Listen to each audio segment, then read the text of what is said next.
सन 1600 ईस्वी में लंदन के चंद ताजरों ने ईस्ट इंडिया कंपनी बनाई और मलिका एलिजाबेथ अव्वल से दरख्वास्त की कि उन्हें बरसगीर से तिजारत करने की इजाजत दी जाए। बाद के जमाने में शाहजहां, औरंगजेब, शाह आलम, बंगाल के सूबेदार शाइस्ता खां और शहंशाह फर्रुखसियर ने ईस्ट इंडिया कंपनी को मजीद तिजारती रियायतें दी और उनकी दरिया दिली का अंग्रेज ताजरों ने खूब नाजायज फायदा उठाया। और ताजरों ने अब खुलकर हमलावरों का रूप इख्तियार कर लिया है। सिंध के मीरों ने अंग्रेजों को जंग का कोई मौका नहीं दिया, मगर वो तो सारे बर्रे सगीर पर कब्जा करने के लिए तुले बैठे हैं। बगैर किसी हीले बहाने के वो सिंध पर हमलावर होते हैं। फैसला कुन लड़ाई म्यानी में सन 1843 में होती है और सर चार्ल्स नेपियर की फतेह होती है। सिंध पर भी अंग्रेजों का कब्जा हो जाता है। कश्मीर भी अंग्रेजों के हाथ आ जाता है, जिसे वो 75 लाख रुपए के एवज राजा गुलाब सिंह को बेच देते हैं।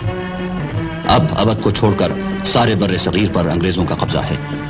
सारा बर्रे सगीर अमलन उनके कब्जे में आ चुका है। अंग्रेजों का जुल्म जौर रंग लाता है और यकायक दबे हुए जज्बात भड़क उठते हैं। 10 मई 1857 को मेरठ में कंपनी की फौज के मुसलमान और हिंदू सिपाही अलम बगावत बुलंद कर देते हैं। जंग आजादी की रहनुमाई में मुसलमान आगे आगे रहे हैं, इसलिए अंग्रेजों के बहीमाना और दरिंदा सिफत इंतकाम का वही सबसे ज्यादा निशाना बनते हैं। कई शहर तबाह बर्बाद कर दिए जाते हैं, बस्तियों की बस्तियां नेस्त नाबूद हो जाती हैं और चौराहों पर लाशें लटकती नजर आती हैं। तारीख इस जुल्म और दरिंदगी की बहुत कम मिसाल दे सकती है।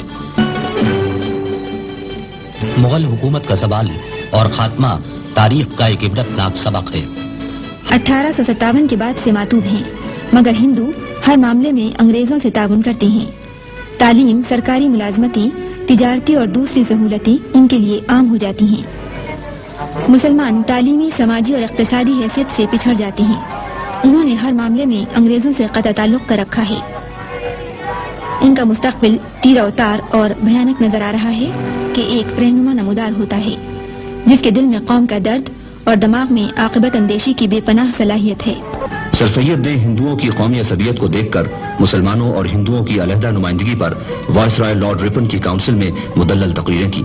इनका सबसे बड़ा कारनामा 1877 में अलीगढ़ में MAO कॉलेज का क़याम है, जो आगे बढ़कर मुस्लिम यूनिवर्सिटी बना और इस तरह उनकी तहरीक को एक मुस्तकिल मरकज मिल गया।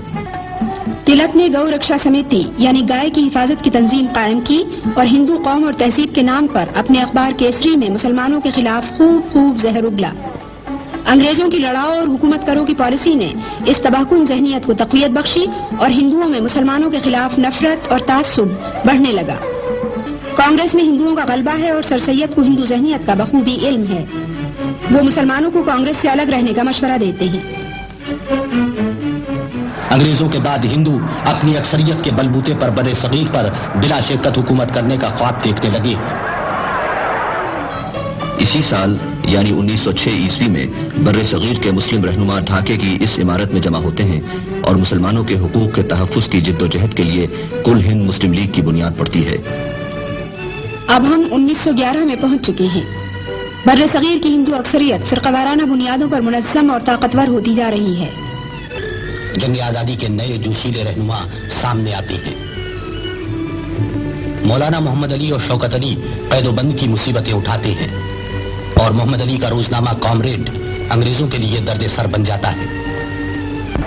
बड़े सगीर में कांग्रेस हिंदू अक्सरियत की सबसे ज्यादा ताकतवर जमात बन चुकी है और इसके रहनुमाओं को एहसास हो चला है कि मुसलमानों से इत्तेहाद किए बगैर बड़े सगीर को आजाद कराना मुमकिन नहीं। इनमें नुमायां गोखले हैं। इसी जमाने में गांधी जी भी उभरना शुरू होते हैं। नौजवान बैरिस्टर मोहम्मद अली जिन्नाह की कोशिशों से 1916 में कांग्रेसी और लीगी रहनुमा लखनऊ में जमा होते हैं और कांग्रेस जुदागाना इंतखाबात पर राजी हो जाती है। खिलाफत और स्वराज की तहरीकें साथ साथ चलती हैं। मुसलमान और हिंदू दोष बदोश अंग्रेजों के कैद खाने भर देते हैं। खादी की तहरीक जोर पकड़ती है। इस तहरीक आजादी के रहनुमाओं में मौलाना हसरत मोहानी, डॉक्टर मुख्तार अहमद अंसारी, हकीम अजमल खां सभी शामिल हैं। बंगाल में काजी नजरुल इस्लाम की नज़में आग लगा रही हैं। تحریک اپنے شباب پر ہے کہ تشدد کے ایک واقعے سے ناراض ہو کر گاندھی جی اسے ختم کر دیتے ہیں. سارے کیے کرائے پہ پانی پھر جاتا ہے. انگریزوں کی حکومت کے اکھڑتے ہوئے قدم پھر جم جاتے ہیں. جلد ہی سارے بر صغیر میں خوفناک فرقہ وارانہ فسادات شروع ہو جاتے ہیں اور ہندو مسلم اتحاد کا خواب ہمیشہ کے لیے چکنا چور ہو جاتا ہے. مسٹر جناح ایک بار پھر ہندوؤں سے مصالحت کی ناکام کوشش کرتے ہیں. بالآخر وہ اپنے مشہور 14 نکات پیش کرتے ہیں جو مسلم لیگ کا لائحہ عمل بن جاتے ہیں. 1930 میں الہ آباد میں مسلم لیگ کے سالانہ اجلاس کی صدارت کرتے ہوئے علامہ اقبال پہلی بار اپنے اس یقین کا اظہار کرتے ہیں کہ ایک علیحدہ مسلم ریاست ہی بر صغیر کے مسائل کا واحد حل ہے.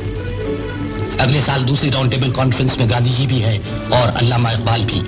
اقبال بر صغیر میں علیحدہ مسلم ریاست کی بات کرتے ہیں، مگر کانگریس کو ہندو اکثریت کا زوم ہے. وہ مسلمانوں کو الگ قوم ماننے اور ان کے حقوق کے تحفظ کی ضمانت دینے پر کسی طرح راضی نہیں. سن 32 میں چودھری رحمت علی پاکستان کا لفظ وضع کرتے ہیں اور سن 34 میں مسٹر جناح لندن سے واپس آتے ہیں اور اپنی زندگی مسلم لیگ کی تنظیم اور مسلمانوں کے حقوق کی جدوجہد کے لیے وقف کر دیتے ہیں. سن 37 میں مسٹر جناح کی صدارت میں مسلم لیگ کا پہلا اہم ترین اجلاس لکھنؤ میں ہوتا ہے. اس اجلاس میں لیگ مکمل آزادی کو اپنا نصب العین قرار دیتی ہے اور مسلم عوام کی سب سے بڑی نمائندہ جماعت بن جاتی ہے. اس اجلاس میں سردار اورنگزیب، نوابزادہ لیاقت علی خان، سی بی کے عبدالرؤف، مرزا ابو الحسن اصفہانی، حاجی ستار سیٹھ سبھی شریک ہیں. خواجہ ناظم الدین، نواب اسماعیل خان، سردار بہادر یار جنگ،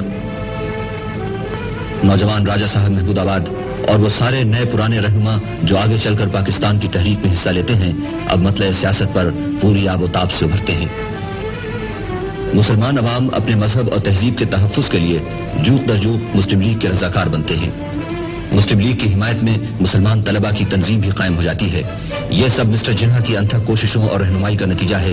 قوم انہیں قائد اعظم کے خطاب سے سرفراز کرتی ہے.